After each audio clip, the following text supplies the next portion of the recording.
Good morning. Good morning. Good morning. So, for this morning, we are in the book of Isaiah again, Isaiah chapter 40. We're going to be reading verses 18 through 31. The subject of our lesson for this morning is God renews. God renews. So, we'll say a word of prayer and we'll read our verses and jump right into our lesson.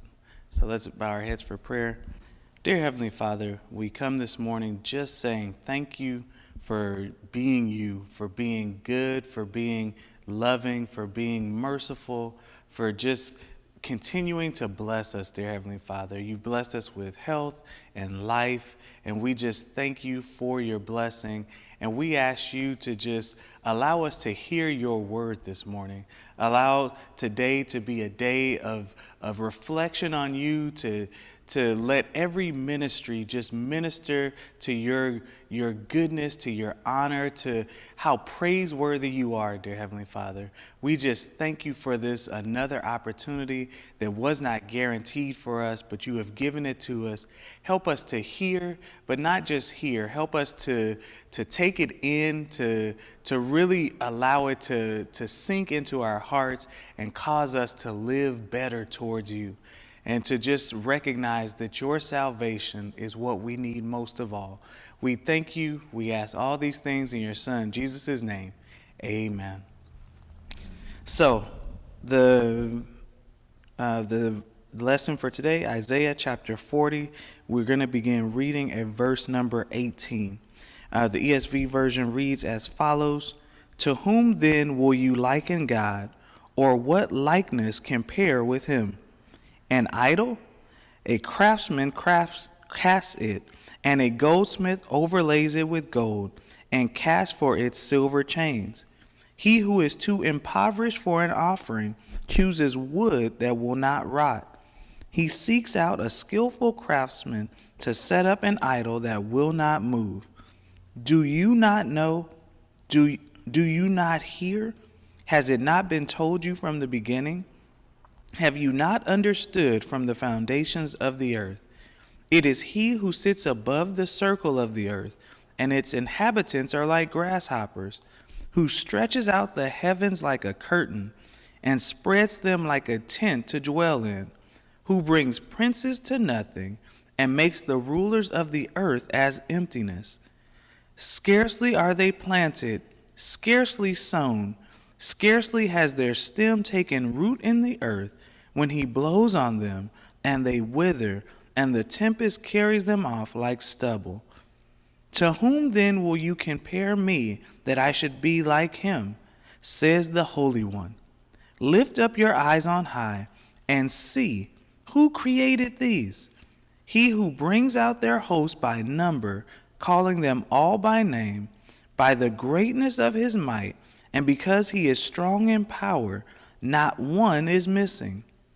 Why do you say, O Jacob, and speak, O Israel, my way is hidden from the Lord, and my right is disregarded by my God? Have you not known? Have you not heard? The Lord is the everlasting God, the creator of the ends of the earth. He does not faint or grow weary. His understanding is unsearchable. He gives power to the faint, and to him who has no might, he increases strength. Even youth shall faint and be weary, and young men shall fall exhausted. But they who wait for the Lord shall renew their strength. They shall mount up with wings like eagles. They shall run and not be weary. They shall walk and not faint. So that is Isaiah 40, 18 through 31. Amen. So, this lesson, looking at Isaiah, the way that they kind of start us at this lesson and this point is interesting. It is a lot of text, and so we're just going to kind of cover the things that stick out to us, some of the main points, concepts within. But one of the things is kind of starting out, it's God asks a question like, who can you compare to me? Like who, and that's a question. It's something we really need to ask ourselves, like who can we compare to God? who can we really place in the same category as God? What is similar? What is close? Like, we make comparisons with pretty much everything that we do in our lives. If we're gonna buy something, we go online and look and see what other people say and try to compare it, make sure we get the best price, the best deal. And we just kind of have this kind of ingrained in us to be able to compare things, be able to, well, if I do this, and then that's gonna happen. We're constantly making comparisons in our mind, whether we're conscious of it or unconscious of it. And so when God asks this question, we really need to, well, wait, who or what can we compare to God? And the answer should be nothing. The answer should be nothing compares to God. Nothing is on God's level. Nothing even comes close to God. That's what the answer should be. But if we really look at our lives and our actions, I think there's some hesitation in that answer. Yeah. It's not just no, God is at the top, right? If we look at how our time spent, right, and we factor that into the equation, then well, wait, I'm doing this more than I'm actually spending time with God. I'm doing this. And then it makes you really think about, is God really at the top? Can we really compare this to God, right? And like I said, the answer should be no. Nothing compares to God. But Judah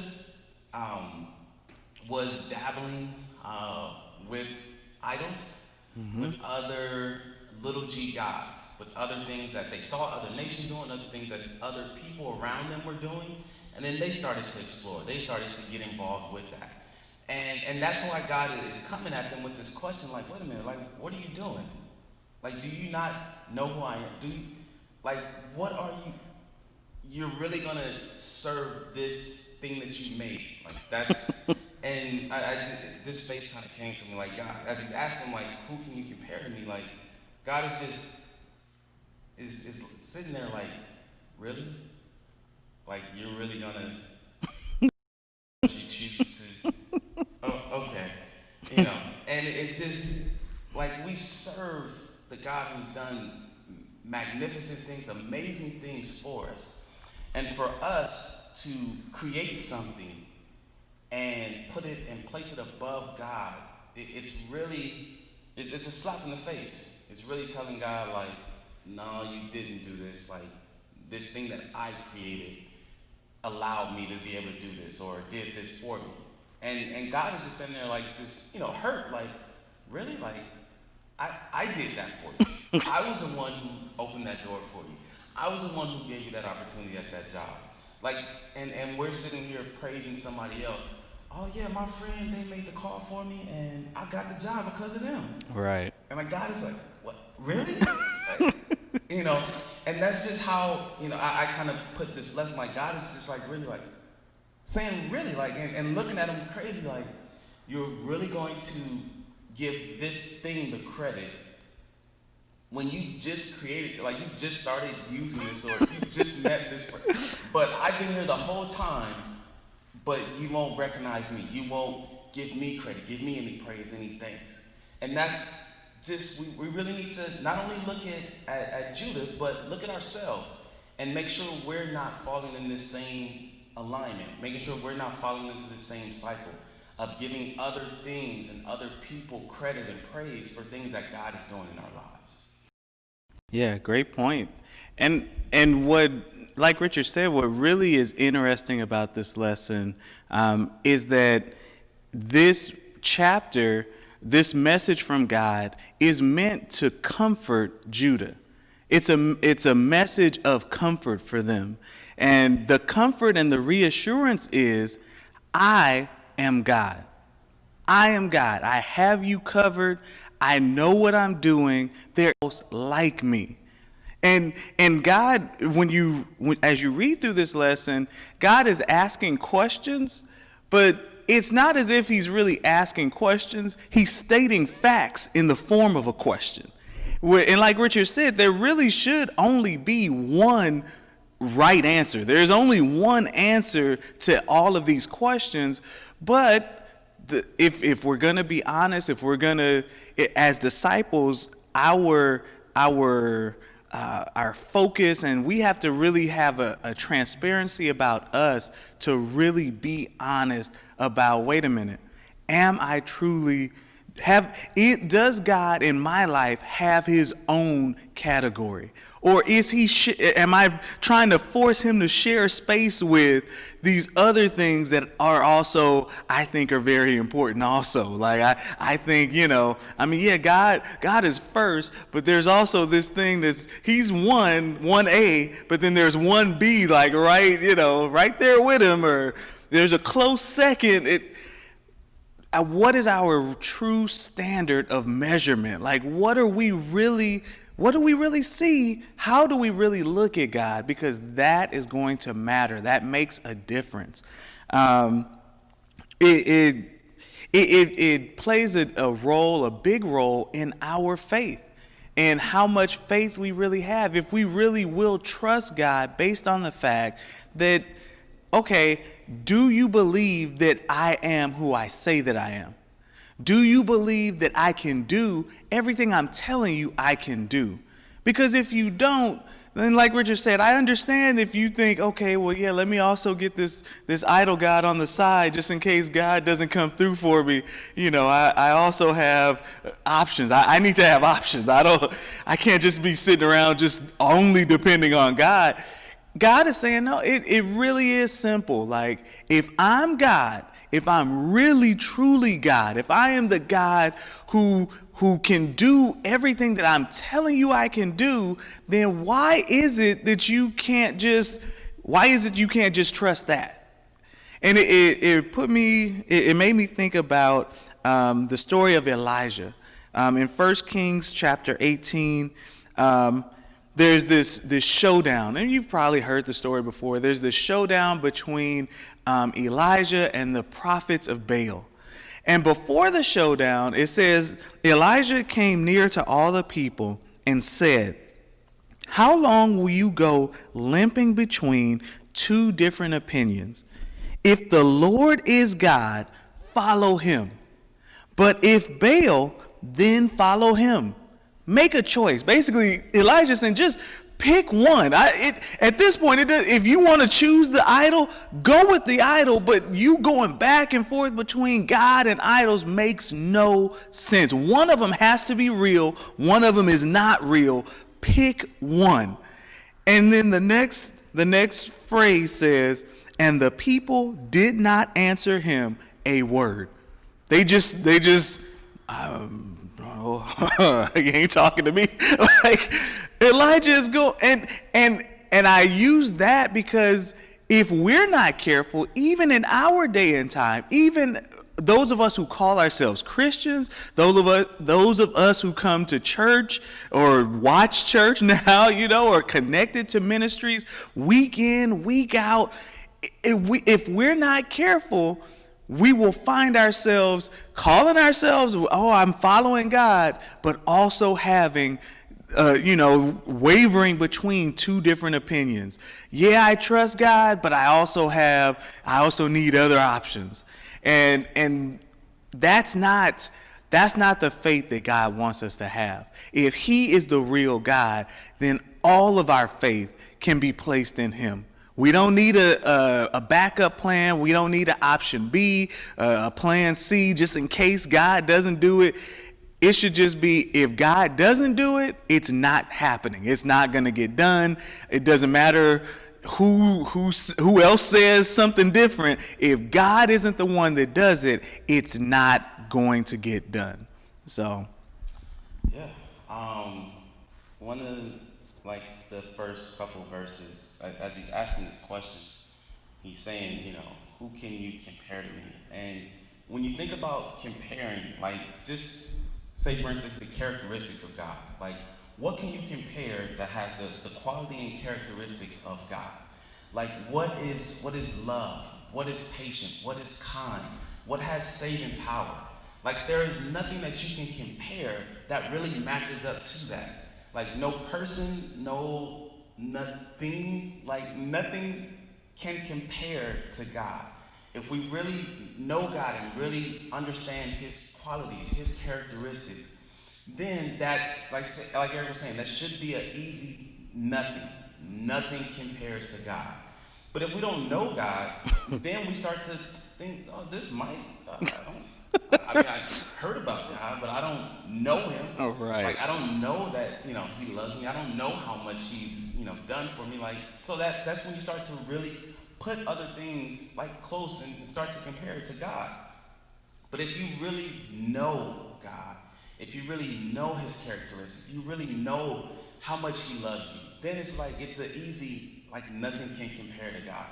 And I just kind of thought about something. If you don't know basketball, then you start to compare people to LeBron that are not on LeBron's level.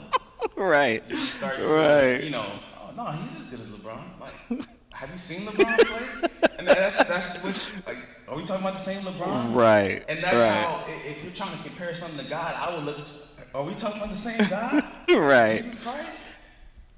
Let me just throw in, like, that's why, when people talk about Jordan, when people talk about older players, most of the younger folks have never seen any of those players. So it's hard to make a comparison to go, well, he's better than Jordan. Did you see Jordan play? And until The Last Dance, most people had never even knew anything. I mean, they knew his shoes and, But if you don't know the person, that's a great point. If you don't know the person, it's hard for you to make an accurate comparison. Yeah. And so, God, talks about them creating these idols, and He talks about, they were made from metal, from people.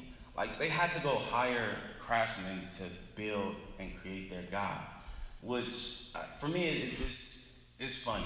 I'm not gonna lie, like it's funny. For you to create something and then give it power, give it the abilities that you made that. Like, how is it now able to do all of this? And you made it from whatever material you chose to use. I always remember the story of my dad. He used to talk about it in teaching class, where he's talking. I forget the name of the singer. Some singer who was Buddhist. Dionne Warwick? Might be her. I think, if I'm thinking of the same story. And he was talking about how she was trying to travel to the airport and had her Buddha, her little, what's it called? So had her like her Buddha statue, and something happened, and they knocked it down. And her Buddha, like her God, was broke, like on the ground, on the airport, like her God was broken and couldn't be put back together. Really rich? What? It was a Humpty Dumpty. Really rich. You had to buy a new one, buy a new God. I don't know. But that's just that mentality of creating something and giving it power. Like it wasn't there before. It wasn't there when it brought you and kept you, from danger, from all these battles, brought you out of Egypt. Like the idol wasn't there then, but all of a sudden now you created it, and now it's so powerful, it's so strong, and it's done everything for me. And it's just like God is making that face, and like, really? Like that's, yeah. And so, that's, I can talk about. So when you look at verse 21, it says, "Do you not know? Do you not hear? Has it not been told you from the beginning? Have you not understood from the foundations of the earth?" And as I'm saying that, you can almost picture God almost saying this in a sense of, is this a misunderstanding or is this a disagreement? Is it that you don't know? Because you should know. This is, like Richard said, there's been many generations before you to this point, who, if you had been listening, if you had asked, would have told you, no, like Richard said, there was no idol that brought us out of Egypt. When we were slaves, there was no idol, there was only God. When we got to the Red Sea, there was no idol that opened up the sea. It was only God. When we came into this land and we had to fight to take possession of this land, there was no idols that helped us in our battles. It was only God. And so how is it that now you don't know? How is it that I've sent prophet after prophet after prophet and you haven't heard? How is it that you can see all that I have created? Your idols, you created the idol, so the idol couldn't have created everything. But all of this that I created, you can clearly see that I'm the one who established the foundations of the earth. How is it that you don't know? How are you missing it? Is it a misunderstanding? And I kind of went into a tangent, but I think it's an important tangent to kind of go into. This idea of the difference between misunderstanding and disagreeing. Sometimes we can get caught up in thinking that everyone just disagrees, and sometimes people just don't understand. And I thought about it like this. In the Bible, one of the main people who seemed like they wanted to stop the ministry of Jesus was a group called the Pharisees. And so they kind of positioned themselves as enemies of Jesus. But it's interesting that there was a couple of exceptions. One exception was this man named Nicodemus. Nicodemus was a Pharisee. And Nicodemus, for some reason, just thought, you know what, I need to figure out, how does Jesus fit in with everything else that I know about God? Because I'm a Pharisee. We claim we are, students of the word. We are students of the law. But I'm seeing this man who can do miracles, who can do things I know only God can do. I don't understand. I need to go have a conversation with them. And so he goes to talk to Jesus. And even though, like I said, he's a Pharisee, he's someone that Jesus should go, nah, look, y'all have clearly made it known you don't mess with me. So why are you even here? But Jesus doesn't turn him away. He doesn't chastise him for coming to ask questions. He explains, and they have this intimate conversation, which gives us one of the most famous verses in the Bible, John 3:16.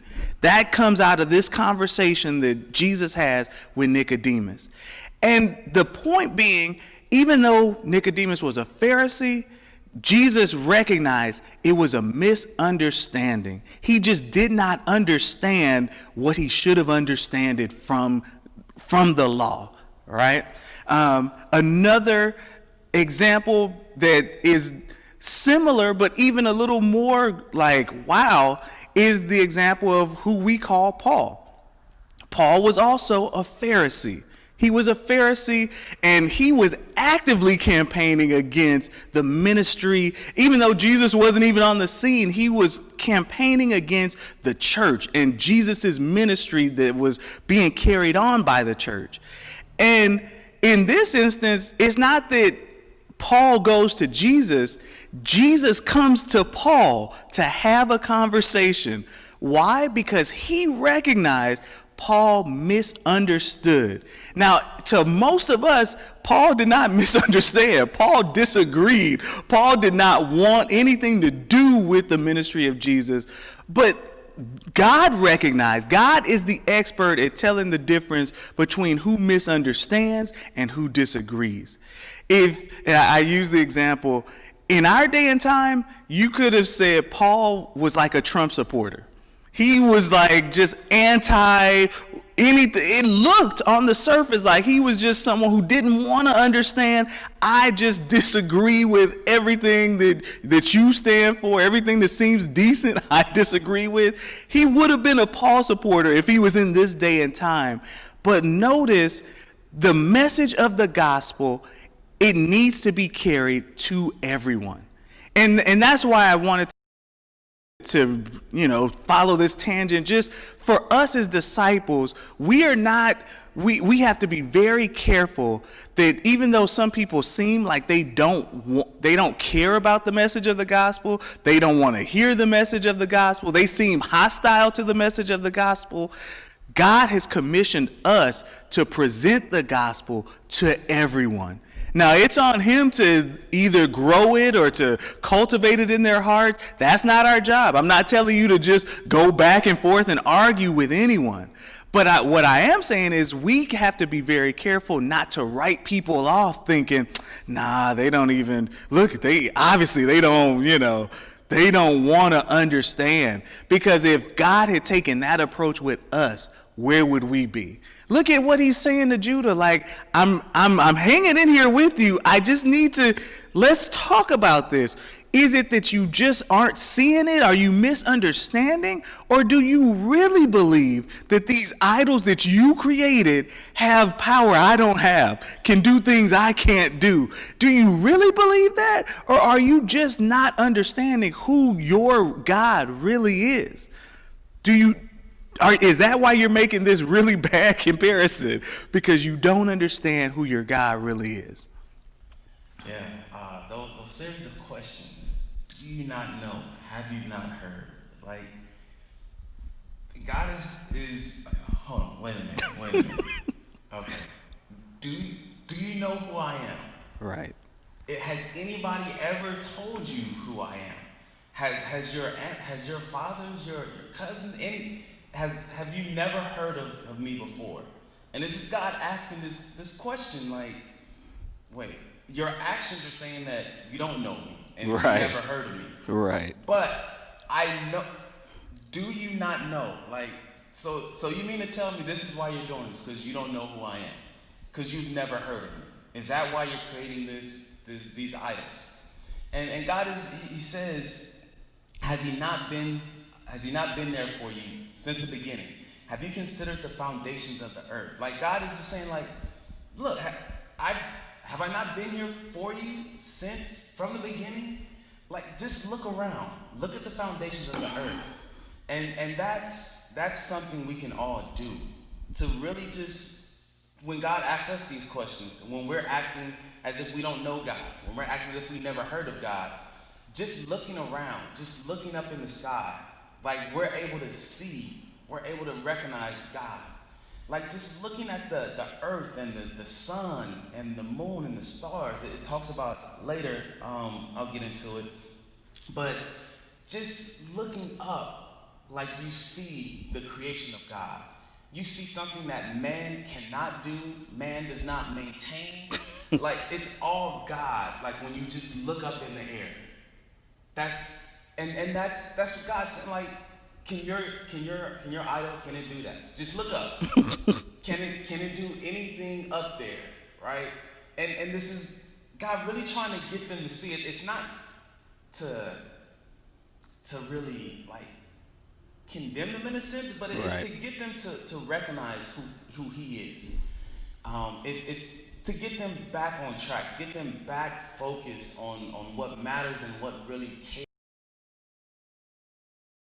And so that's why God is asking these series of questions, like, do you not know? Have you not heard? Have I not been there for you? And then the answer is, like, they know who God is. They know, they've heard of God.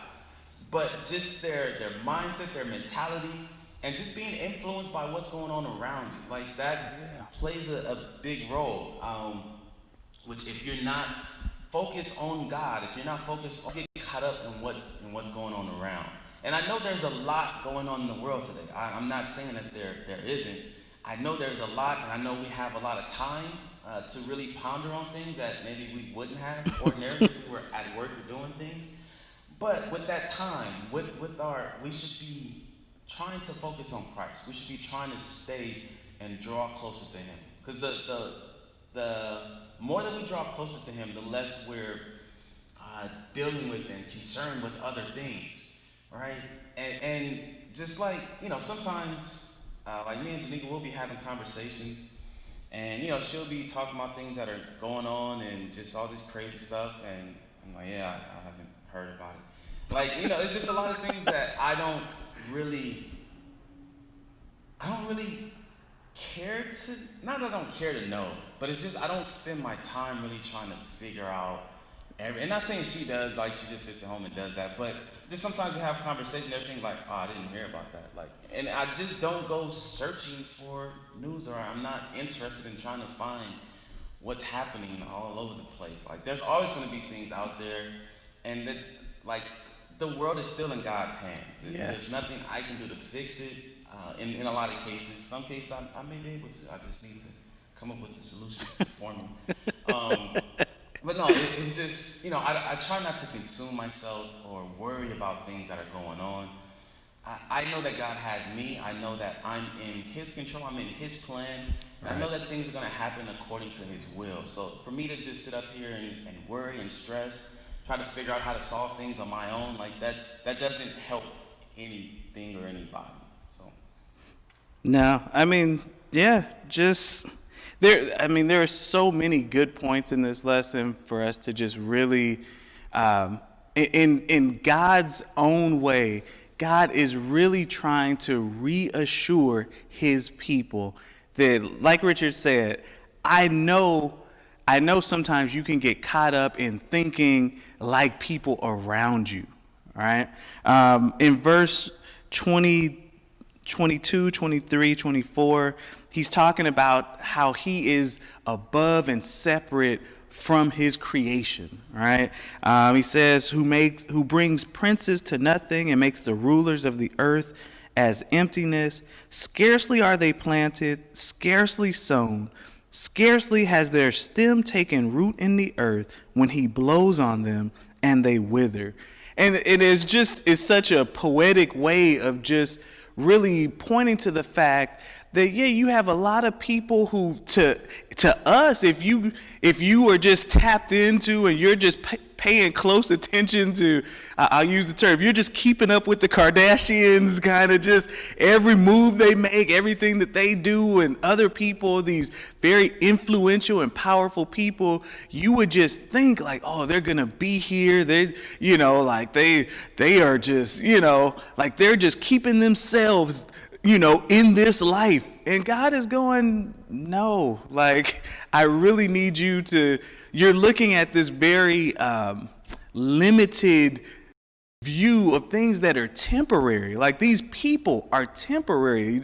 Your circumstance is temporary, but you're talking to a God who is self-existent, who has existed since before the beginning. Because the Bible doesn't tell us the beginning of God. It tells us when God began to begin with us, right? It doesn't tell us, oh, well, here's how God started. No, it says God just decided to start making the earth and the moon and the sun. God started with us. But we don't know how God started, because there is no start to God.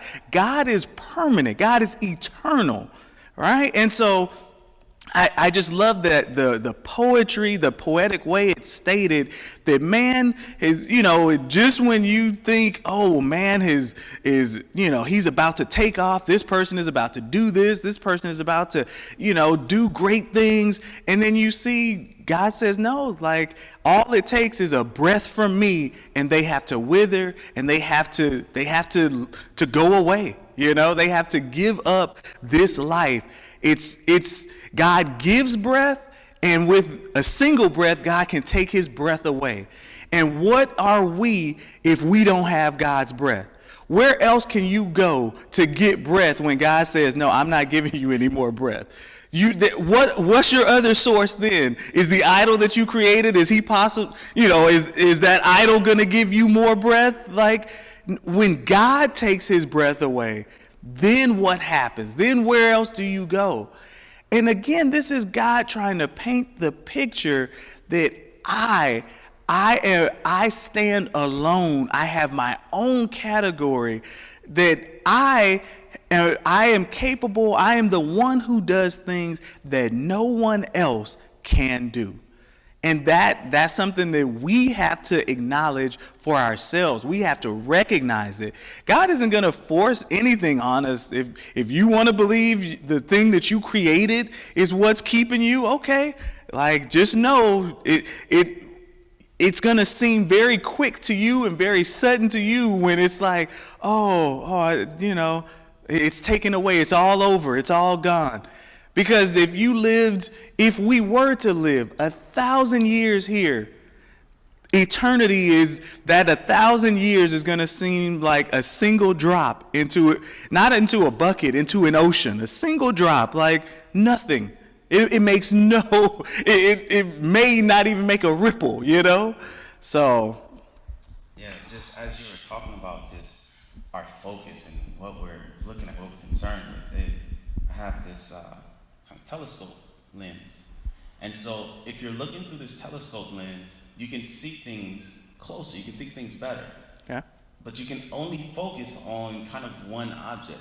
You don't see what's going on around you, but you can see one thing like kind of really clear. Right. And if we're looking at people, then we can see them like really clear. Right. But like through this lens, I don't know what's going on around me. Like just got punched. I can't see that.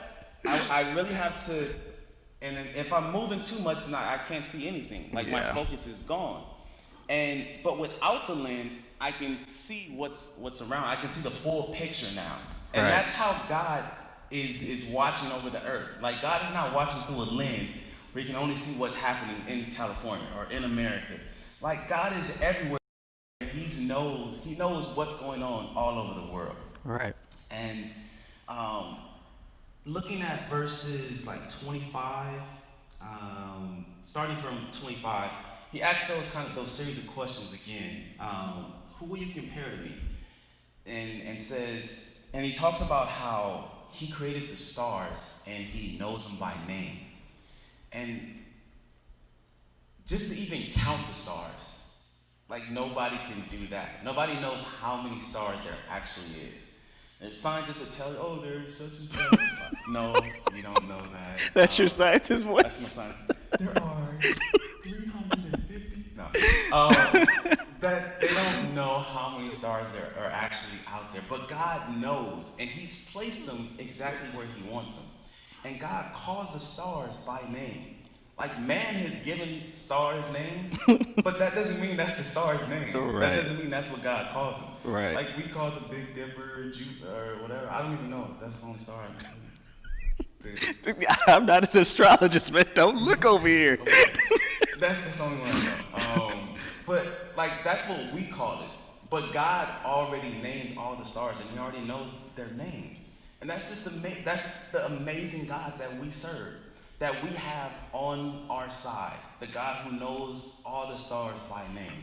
And it may not seem like much until you really look at the stars and really just see that they are maintained, they are kept by God, they don't fall, they don't slip. Like God has total control over the whole sky and the universe. And it just kind of made me think of how the earth, the moon, the sun is in this perfect like atmosphere to where we're still here, to where nothing has gone wrong. Like the sun hasn't burned us alive, the moon hasn't like fell on us or anything like that, but we're just in this perfect state. Well, God has created this perfect kind of environment to where everything just works. Yeah. The world turns, it tilts, the moon is going around the earth and the sun, and no man can take credit for that. No. Right. I don't want to get into the Big Bang. You have to use your scientist voice again. The earth was created. But that's all God. That's God who set up this earth, the environment that we live on. You can just like I say, just look up, just look around you. It talks about the ocean, and if you look at the ocean, like all that water, how it just stops at a certain point, how there's things in the ocean we don't even know that exist down there. Right. You know? Like God knows the depth of the ocean. God was able to like part this. Just imagine all this water like moving to the side. and imagine dry ground. Like, we don't know how deep this ocean actually is, but that's the type of power that our God has. It talks about the mountains. And if you look at the mountains, that's something man didn't create. Man doesn't go in and chip away at the mountains to draw them out. Like, that's all God. Like, God is doing all this amazing, magnificent things. And we have to be able to see that. We have to be able to recognize that. Sorry.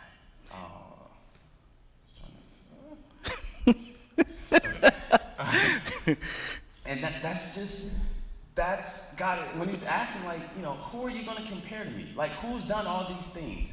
Like, God has placed the earth there. He placed the mountains, the ocean, the stars. Who else can say that? Can the God that you created, can it do that? Can it make grass grow? Can it do anything? The answer is no, it cannot. And that's just God really trying to get them to see, like, who he really is and why they should turn back to him, why they should, put away these false idols and start to serving God again. Yeah. When you look at verse 27, upon first reading, like, I was just like, okay. It says, "Why do you say, O Jacob, and speak, O Israel, the Lord, and my right is disregarded by my God?" And then it goes back again into, "Have you not known? Have you not heard?" And at first reading, you just think, okay, like, he's talking. But it made the connection for me. He's just finished talking about how every star has a name, it has a location, it has its place, it's everything in the sky has an order to it, right? God is keeping track of every star in the sky.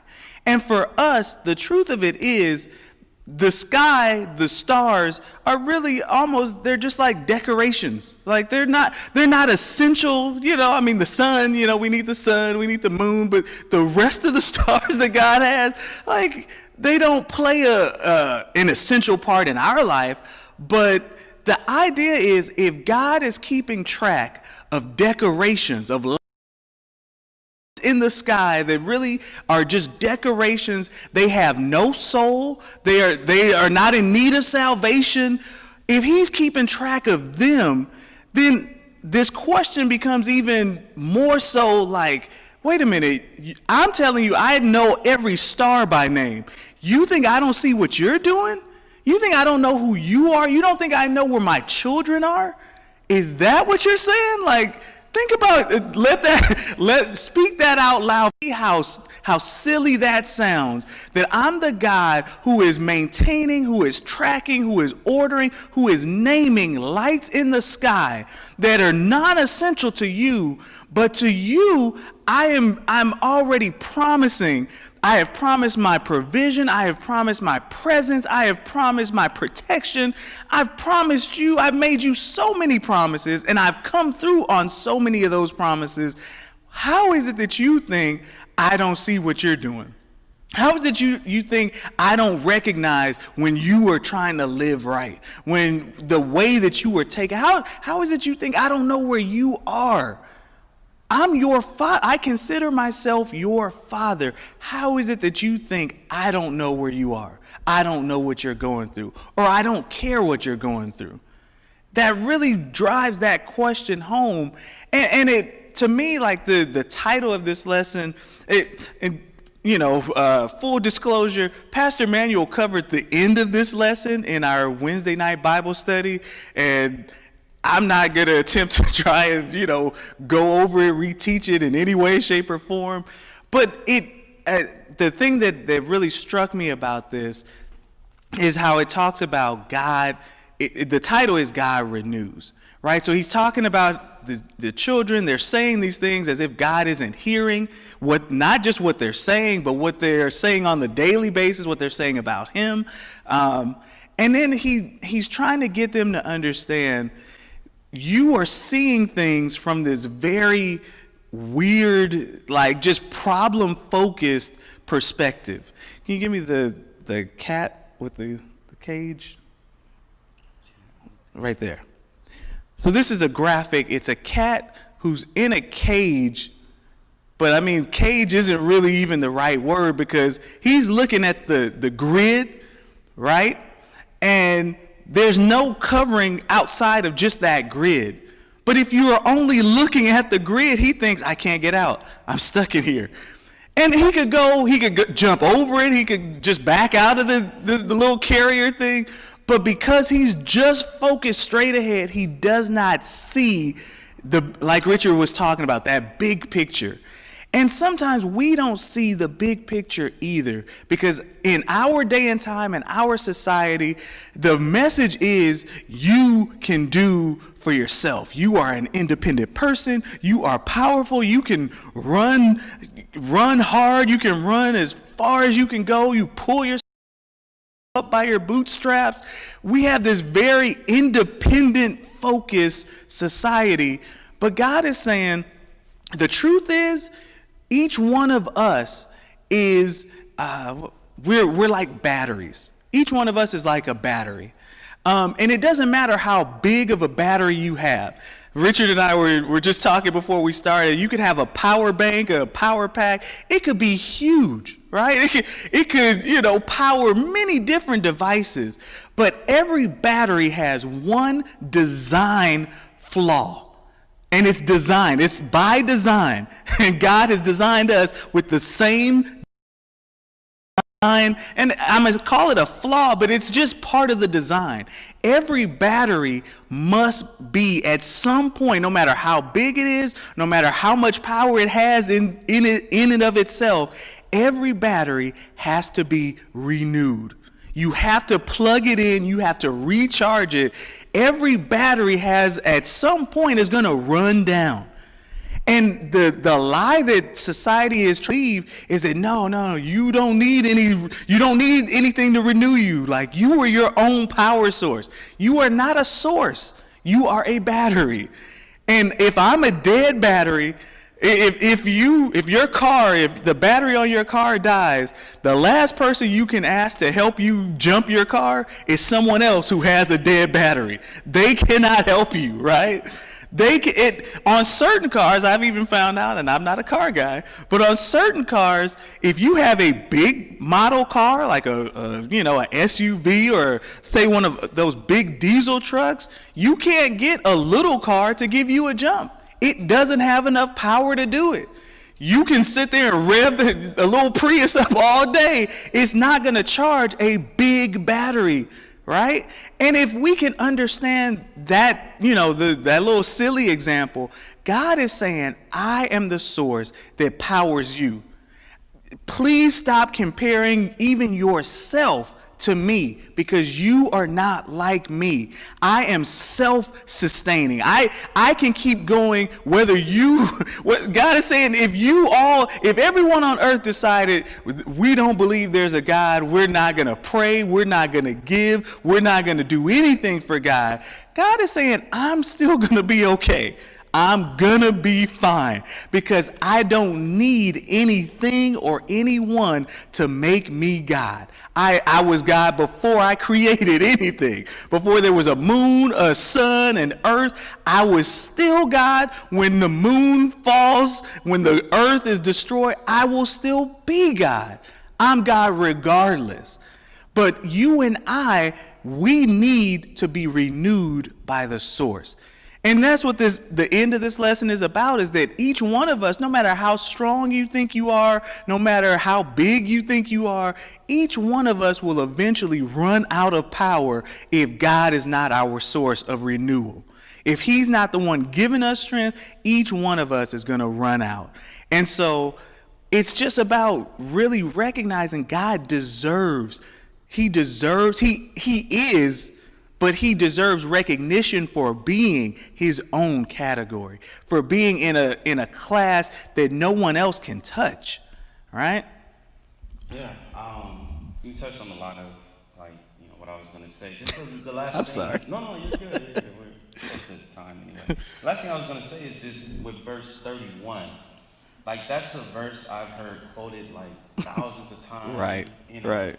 but really just seeing the full chapter, understanding like in context what God was saying there, it just makes so much more sense to me. Like God was telling them, to turn and to turn back to him, to really recognize who he is. Right. Because he will, and then if they do that, he says if you trust, like if they were to do that, Yes. then they would receive, and they would be renewed. They would have strength and be able to soar like eagles. Like it just makes so now I don't look at that as just like a quote just to when somebody is tired, you just tell them that. Right. It's about trusting in God, going Right. to God as the source to be able to supply that with you. With when you get tired, when you get weary, like God is the one who has to do that. I can't just tell you that and then you go to sleep and you expect it to happen. Like if you never turn to God, if you never plug into God to recharge, that'll never happen. That doesn't apply to you in a sense. Yeah. And so just really kind of seeing that in context, just for me, it was like, that's okay. I get it now.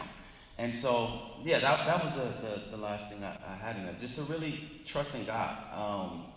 If we trust in him, then, we're able to have access to all of God's resources if we're trusting in him. Without trusting in God, you do not have access to his resources. Like you can't be renewed without God. There is no way that's gonna happen. And just really, putting our trust back in God. Yeah. One of my favorite verses is in 1 Corinthians chapter 4, verse 16. No, that's not. I thought it was 4. Is it 2 Corinthians? Yes, it's 2 Corinthians. I said first. I just embarrassed myself. Okay. 2 Corinthians chapter 4, verse 16. It says this. So we do not lose heart. Though our outer self is wasting away, our inner self is being renewed day by day. And I love this verse because it really points to the fact that God is the one who is responsible for renewing not just our outside, not just, he's keeping me healthy, he's keeping me going, he's doing all of this to keep me here in this life. But it really points to the fact that even when each one of us, our bodies are slowly breaking down. It's the minute you're born, you do your scientist voice, you're slowly dying anyway, right? Right, like none of us is permanently here on this earth. Our bodies were not designed that way. And again, I want to really just, even as we're ending, just close with that idea that we were designed by God a certain way for a very specific reason. This is why even in the 10 Commandments, God commands us to rest, to recognize the Sabbath day. You are not a machine. I didn't design you as a machine. I'm not telling you work and work and work. Not even, we shouldn't even look at God's work and go, I have to be on it 7 days a week, just work and no rest, no rest. God says rest. You are not a machine. You need to rest. You are not designed to. You have to come to me to be renewed. And then not just to rest, but to also trust. Like Richard said, without trusting God, renewal does not happen. You will continually go, well, I'm feeling tired. I don't understand why. I don't understand why I'm not feeling renewed. It's because you are not plugged in. I know each one of us has probably had that experience where you have connected the charging cable to your phone and thought you were charging your phone only to realize you didn't have it plugged into the wall, or vice versa. It didn't really connect all the way. And when you pick up the phone, you're expecting a full battery, only to recognize I didn't have it really connected to the source. That's how we are. And we're hearing the society trying to teach us otherwise, but we need to focus in on what God is saying, that I am the one who renews you, not just your physical body.